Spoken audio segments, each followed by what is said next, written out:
Pour ne rien rater de nos programmes, n'oubliez pas de vous abonner à nos deux chaînes YouTube, le Média TV et le Média 24/7, et d'activer la cloche. Bonjour à toutes et à tous, ravi de vous retrouver sur Le Média pour le récap, votre rendez-vous quotidien d'actualité. Du lundi au jeudi, on revient sur un sujet sans filtre et sans langue de bois. Mais avant de commencer l'épisode, on voulait vous dire un grand merci. Vous êtes déjà près de 3700 à avoir soutenu notre campagne Riposte et ensemble, nous avons franchi la barre des 150 000 €. Mais on va pas vous mentir, l'été c'est toujours un peu compliqué pour les médias indés, l'audience ralentit, les soutiens habituels aussi. Et pour ne rien arranger, les récents orages ont inondé notre régie. Bref, vous l'aurez compris, on continue la riposte et on a besoin de vous pour continuer à vous proposer une information libre, indépendante et populaire. Pour nous soutenir, rendez-vous sur campagne.lemediatv.fr et surtout n'oubliez pas, les dons sont défiscalisables, 100 € donnés ne vous coûteront en fait que 34 € après impôt. Et maintenant que c'est dit, place à l'épisode 68 du récap, c'est parti. Sale temps pour le Rassemblement national. Les petites magouilles financières du parti à la flamme sont dans le viseur des autorités judiciaires. Il y a quelques mois déjà, le tribunal de Paris a frappé fort. Marine Le Pen et plusieurs cadres du parti ont été reconnus coupables de détournement de fonds publics dans l'affaire explosive des assistants parlementaires européens. Montant du préjudice, 2,9 millions €. Résultat, 5 ans d'inéligibilité, 4 ans de prison, dont 2 fermes sous bracelet électronique et 100 000 € d'amende pour l'ex-candidate à la présidentielle. Pas moins de 23 autres membres du RN tombent aussi dans cette affaire tentaculaire. Les juges parlent d'un véritable système de détournement organisé au profit du parti sur le dos de l'argent public européen. Mais les ennuis ne s'arrêtent pas là, on fait le point. Hier, mercredi 9 juillet, le siège du parti Rassemblement national a été perquisitionné dans le cadre d'une enquête sur le financement de 3 campagnes électorales entre 2022 et 2024. En ligne de mire, des dons de particuliers qui dépasseraient les plafonds légaux, signalés par la Commission nationale des comptes de campagne. En clair, des soupçons de financement douteux planent à nouveau sur le parti de Marine Le Pen. Fin 2023, le RN affichait d'ailleurs une ardoise salée, plus de 20 millions € à rembourser à des particuliers. Le plus ancien des prêts remonte quand même à 2007. Pierre-Édouard Stérin, le milliardaire qui assume vouloir mettre sa fortune au service de l'extrême droite pour qu'elle arrive au pouvoir, a d'ailleurs été entendu en tant que suspect libre dans les locaux de la police judiciaire de Nanterre en juin 2024.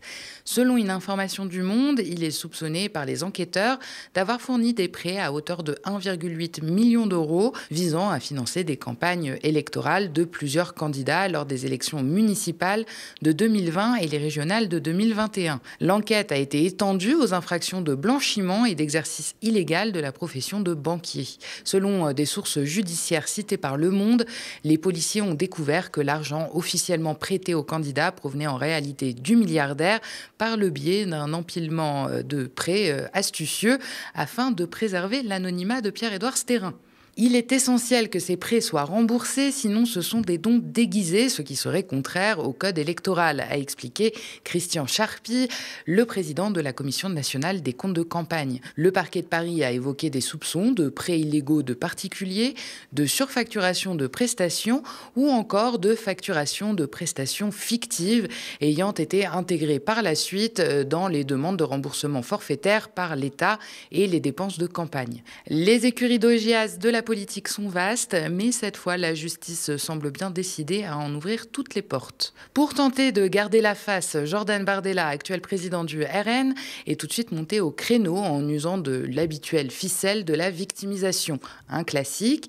À 10h30, soit 1h30 après l'arrivée des enquêteurs, le jeune loup du parti balance un tweet dans lequel il fait état de la situation en cours. Il décrit, je cite, « une perquisition menée par une vingtaine de policiers de la brigade financière armés et en gilet pare-balles, accompagnés de 2 juges d'instruction. C'est sans doute bien la première fois qu'on l'entend s'inquiéter de l'armement des forces de l'ordre. Quand c'est chez les autres, c'est la loi. Quand c'est chez soi, c'est la panique. Il écrit également que cette opération spectaculaire et inédite s'inscrit clairement dans une nouvelle opération de harcèlement. Rien que ça. Il va même plus loin en affirmant que jamais un parti d'opposition n'a subi un tel acharnement sous la Ve République. Sauf que, comme d'habitude, c'est un tissu de mensonges. Comme l'indique la la note de la communauté ajoutée au tweet de Jordan Bardella, le RN ne bénéficie aucunement d'un traitement inédit. D'autres partis politiques ont été perquisitionnés sous la Ve République. C'est le cas notamment du PS en 92 dans l'affaire Urba, de l'UMP en 2014 avec l'affaire Big Malion et 2 enquêtes liées au financement de la campagne présidentielle de 2012 de Nicolas Sarkozy, mais également le MoDem en 2017 avec l'affaire des assistants parlementaires européens, comme LFI en 2018, toujours dans une affaire liée aux eurodéputés, et enfin Renaissance en 2022 en rapport avec l'affaire McKinsey et l'intervention du cabinet de conseil dans les campagnes électorales de 2017 et 2022 d'Emmanuel Macron. Le RN n'est donc ni le premier ni le seul à passer par cette étape judiciaire, rien non plus de particulièrement spectaculaire dans leur cas. Bref, beaucoup de bruit pour pas grand-chose, si ce n'est la justice qui fait son travail. Au micro des médias, Jordan Bardella déroule son récit victimaire, multipliant les éléments de langage pour manipuler l'opinion à toute vitesse, mais la justice, elle, avance à son rythme, un temps long que Bardella tente désespérément de court-circuiter par sa communication frénétique et volontairement fallacieuse. On écoute. On n'a rien à se reprocher. On est là dans une opération qui est une opération politique qui vise non seulement à déstabiliser le Rassemblement national, mais également à l'empêcher de candidater aux prochaines élections et évidemment à le mettre à mort sur le plan financier. Donc je tiens à rassurer tout le monde, nous serons là quoi qu'il arrive. Et nous serons là quoi qu'il arrive sur la grille de départ de la prochaine présidentielle et rien ne pourra nous empêcher de représenter l'espoir aujourd'hui que portent des millions de Français au travers du vote et de leur suffrage pour le Rassemblement national. Et on a un peu le sentiment que la France vit une dérive antidémocratique extrêmement inquiétante qui me fait plus penser à un pays comme la Russie qu'à une grande démocratie digne de ce nom comme la France. Vous dénoncez une opération politique. Qui est derrière, selon vous ? En tout cas, il y a une volonté réitérée de mettre à mort financièrement le Rassemblement national. Je laisse les Français qui nous écoutent ce soir en tirer les conclusions. Mais j'ai un peu le sentiment, comme beaucoup de Français ce soir, que dans la France d'Emmanuel Macron, mieux vaut être trafiquant de drogue qu'opposant politique. Dans la France d'Emmanuel Macron, mieux vaut être un trafiquant de drogue qu'un opposant politique, déclare donc Jordan Bardella. Et tout ça sans trembler des genoux, une provocation qui en dit long sur la posture victimaire que le Rassemblement national entretient depuis longtemps. Pourtant, la réalité est tout autre. Le RN, qui prétend incarner l'opposition face à Macron, en fait, dans les faits, vote avec le gouvernement dans 7 cas sur 10 à l'Assemblée nationale. Un soutien massif qui a de quoi questionner leur rôle réel. Hier encore, dans le récap, nous avons décortiqué ces chiffres révélés par l'Obs. Loin d'être une force d'opposition, le RN agit régulièrement comme un allié déguisé du président de la République. Alors que Bardella s'échine à dénoncer une prétendue cabale contre son parti, il oublie de rappeler que leur choix politique renforce régulièrement la majorité présidentielle. À force de crier à la persécution, le RN oublie qu'il est souvent la main qui soutient le trône. Cette stratégie de victimisation déjà éprouvée en mars dernier ne dupe que ceux qui veulent bien y croire. Le journaliste Antoine Comte a mis les pieds dans le plat face au député RN Thomas Ménager sur le plateau de France Info. On se repasse la séquence. Si j'ai bien compris, votre stratégie, c'est la stratégie de la victimisation. Le but, c'est de dire que c'est un complot, que c'est une justice politique, comme l'a fait d'ailleurs Marine Le Pen lors de son procès à l'automne, où elle a été condamnée en première instance pour inéligibilité notamment. Ça s'inscrit pas trop dans votre stratégie habituelle de normalisation et de dédiabolisation, ça. Mais c'est pas une stratégie. C'est quand, au moment des élections législatives, vous avez le syndicat de la magistrature, qui est le syndicat le plus important dans la magistrature, qui fait un communiqué en demandant aux magistrats de tout mettre en œuvre pour empêcher l'arrivée au pouvoir du Rassemblement national.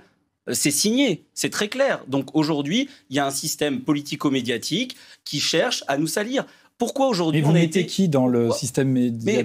Mais tous ceux qui n'ont pas intérêt à ce que l'on reprenne le pouvoir, que l'on redonne le pouvoir au peuple, que l'on redonne le pouvoir aux Français qui veulent du changement, qui cherchent à conserver leur place à tout prix. Pourquoi ce matin on a été... c'est qu'il n'y a pas d'indépendance de la justice, en fait. Qu'il y a la politique derrière. Non, mais alors, il y a des juges qui, parfois, pas forcément sur ordre, mais peuvent avoir une vocation de justicier, de vouloir empêcher l'arrivée du Rassemblement national au pouvoir et qui utilisent les moyens qu'ils ont en leur possession, c'est-à-dire de nous salir, grâce à des pseudo-affaires judiciaires. Pourquoi aujourd'hui les juges Pseudo-affaires, j'interviens juste, c'est quand même plusieurs millions d'euros dans l'affaire des assistants parlementaires. Mais, on a fait appel, on l'a dit depuis le début et on reviendra sur ce dossier si vous le souhaitez. Il n'y a pas eu d'enrichissement personnel, il n'y a pas eu d'emploi fictif, il y a eu une volonté du Parlement européen de faire que nos assistants parlementaires soient là uniquement pour vendre l'Union européenne. Le financement, je vous coupe parce que le financement illicite, ça n'a rien à voir avec l'enrichissement personnel. Les déboires ne s'arrêtent pas là pour le Rassemblement national. La veille des perquisitions, mardi 8 juillet, le parquet européen a annoncé avoir ouvert une enquête sur la famille politique à laquelle appartenait l'ERN au Parlement européen avant 2024 pour diverses irrégularités financières. À ce rythme-là, ce n'est plus un parti politique, c'est une série judiciaire. L'ex-groupe Identité et démocratie, dans lequel siégeaient les eurodéputés du Rassemblement national, est soupçonné d'avoir indûment dépensé plus de 4,3 millions d'euros entre 2019 et 2024, selon un rapport interne du Parlement européen, révélé début juillet par plusieurs médias. Une nouvelle affaire embarrassante qui traverse les frontières. Face à ça, Jordan Bardella dégaine une fois de plus le registre du complot. Lors d'une conférence de presse à Strasbourg, il dénonce, je cite, une nouvelle opération de harcèlement et fustige la diffusion de correspondances internes en pleine procédure. Autrement dit, dès que la lumière s'allume, Bardella crie à la persécution. Mais visiblement, ce qui le gêne le plus, ce n'est pas l'odeur de la fraude, c'est qu'elle commence à se savoir. Reste qu'au menu judiciaire, le gros morceau à venir, c'est le procès en appel de l'affaire des assistants parlementaires européens. Le Rassemblement national ainsi que 12 personnes condamnées dans l'affaire, dont Marine Le Pen évidemment, ont fait appel du jugement en avril dernier. Le procès en appel est donc attendu pour le premier semestre 2026 avec une décision prévue à l'été. Une échéance cruciale, c'est elle qui pourrait sceller ou non l'avenir politique de Marine Le Pen et sa capacité à briguer une fois encore l'Élysée en 2027. En clair, ce ne sont pas les urnes qui décideront de son sort en premier, mais bien la justice. Premier revers pour la candidate naturelle du RN, qui s'est aussi tournée vers la Cour européenne des droits de l'homme pour suspendre sa peine d'inéligibilité. Ratée, sa demande a été rejetée unanimement par les 7 juges en charge de l'affaire. La Cour estime que l'existence d'un risque imminent d'atteinte irréparable à un droit protégé par la Convention ou ses protocoles n'est pas établie. Circuler, il n'y a rien à voir. Marine Le Pen commente à peine sur X, se contentant de préciser que l'atteinte à ses droits n'est pas imminente, ce qui serait en revanche le cas si intervenait une dissolution. Il y a des chances pour que le parti d'extrême droite qui boudait la censure du gouvernement envisage de revoir sa copie. Nous ne pouvons résister à l'envie de vous repasser cette vidéo de Marine Le Pen déguisée en oie blanche, drapée dans la morale et l'éthique. C'était en 2013 et le moins qu'on puisse dire, c'est que ça a mal vieilli. Alors les Français ne sont pas dupes, je vous rassure, et encore une fois, tout le monde est éclaboussé, mais parce qu'il le mérite. L'UMP et le PS ont des listes de condamnés qui sont inouïes. Je propose d'ailleurs aux Français d'aller regarder sur Internet. Ils tapent élu socialiste, je me demande si la première occurrence c'est pas condamné, et pareil pour l'UMP. Et ils cherchent à dire, ah ben vous voyez, Front National, ben non. Le Front National, non. Et moi, ma veste, elle est immaculée. Voilà. Et ils auront beau essayer de s'agiter, ils n'arriveront pas à me salir, parce que j'ai une éthique, j'ai une morale, que je m'y tiens, et que moi, quand je réclame l'éthique et la morale, je me l'applique à moi-même. Alors justement, est-ce qu'il faut un référendum sur la moralisation de la vie publique, politique, comme le souhaite par exemple François Bayrou ? Oui, il le faudrait, mais que l'opposition réclame ça, c'est normal. Mais il me semble quand même qu'encore une fois, le Parti socialiste a tous les pouvoirs. Et puis pour voter quoi ? Parce que moi, j'ai entendu le président de la République dire « Oui, ce qu'il faudrait, c'est rendre inéligible la vie, ceux qui ont été condamnés. » Jusque-là, j'étais parfaitement d'accord, c'était dans mon projet présidentiel. Pour corruption et fraude fiscale. Ah bon ? Et pourquoi pas le reste ? Mais alors pourquoi pas pour favoritisme ? Pourquoi pas pour détournement de fonds publics ? Pourquoi pas pour emploi fictif ?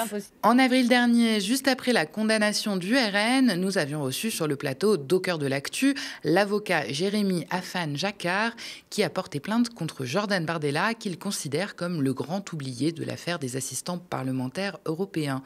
Je vous propose de le réécouter. Ce qui est reproché à Jordan Bardella, c'est un faisceau de preuves qui ont été dévoilées par Tristan Berthelot de Libération. Il y a un certain nombre d'éléments qui ont été apportés par Libération, qui sont notamment des agendas qui ont été achetés en 2018, mais qui sont datés de 2015, ou encore des revues de presse qui ont été faites a posteriori, qui ont été signées de la main de Jordan Bardella. Et ces éléments montrent qu'il y a une volonté de dissimulation, potentiellement, d'autres délits qui ont été commis. Et ce sont des faits qui, s'ils étaient avérés, pourraient entraîner des peines qui seraient lourdes. On a vu ce qu'il en a été dans le procès de Marine Le Pen et de ses complices. En l'occurrence, oui, si les faits étaient avérés, tout à fait, ils seraient susceptibles d'être inéligibles. Qu'on ne s'y trompe jamais, le Rassemblement national n'est ni un contre-pouvoir, ni une alternative politique acceptable. Il est le faux-nez du pouvoir en place et son assurance-vie en période de crise. Pendant qu'il hurle au harcèlement, il vote main dans la main avec Macron. Pendant qu'il se présente comme le parti du peuple, il détourne l'argent public et se fait financer par des milliardaires. Pendant qu'il crie à l'insécurité, c'est lui qui menace l'état de droit. La stratégie de la victimisation n'est pas nouvelle, mais elle devient risible à mesure que les affaires s'accumulent, que les procès approchent et que les masques tombent. Marine Le Pen et Jordan Bardella peuvent bien tenter de se poser en martyrs du système. Ils en utilisent tous les rouages, tous les codes, tous les financements, jusqu'à l'usure. Ce ne sont pas des opposants, ce sont des complices d'un système qu'ils font semblant de combattre. Dans l'actualité également, après Marseille, c'est aussi Narbonne qui a été en proie à de terribles incendies. 2100 hectares de végétation ravagée.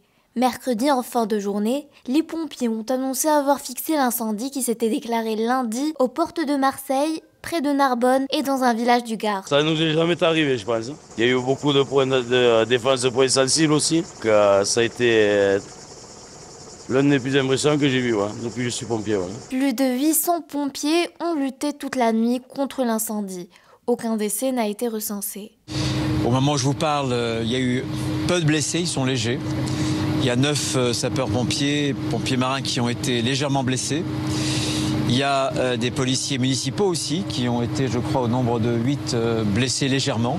14 policiers nationaux. Ces feux dévastateurs rappellent aussi la pénurie de Canadair en France. Après les incendies de Gironde en 2022, Emmanuel Macron avait promis de remplacer les 12 Canadair vieillissants de la France. À ce jour, aucun nouvel appareil n'a été réceptionné.